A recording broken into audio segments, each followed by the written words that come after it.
Hello guys, lunch time na naman guys. Rest day ko ngayon guys, kaya naisipan ko na naman magluto ng healthy food. Ayan guys, ito yung binili kong parang tilapia, pero hindi talaga siya tilapia. Ayan guys, sobrang sarap nito lalo na pag inihaw. Kaso dumikit guys yung balat dun sa aluminum foil. Nilagyan ko siya guys ng maraming bawang at saka nilagyan ko ng konting olive oil at saka paminta guys. At saka may lemon guys sa loob. Ang sarap guys, promise, sobrang sarap. Gumawa ako ng sausawan na may sibuyas kasi wala akong pasok kaya ayos lang.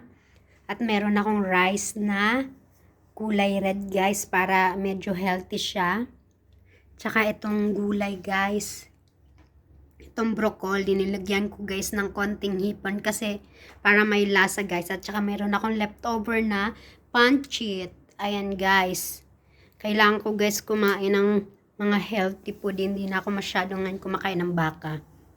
Kasi yung bukol ko guys sa ilong. Buti na lang guys, nadaan ko talaga sa dasal lang talaga guys. Hindi ako nagpapa-check up guys. Dinadasalan ko na lang talaga, buti nawawala guys.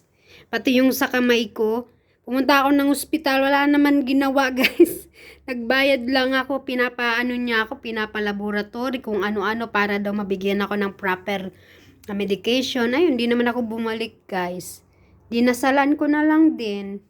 Ayun, sa awa ng Diyos nawala guys. Ayan, basta magdasal tayo yung nasa puso. Ayan guys, ayun yung pangpaswerte ko guys. Oh. Kailangan healthy na lang talagang kakainin ko kasi matanda na ako guys. Ayan oh.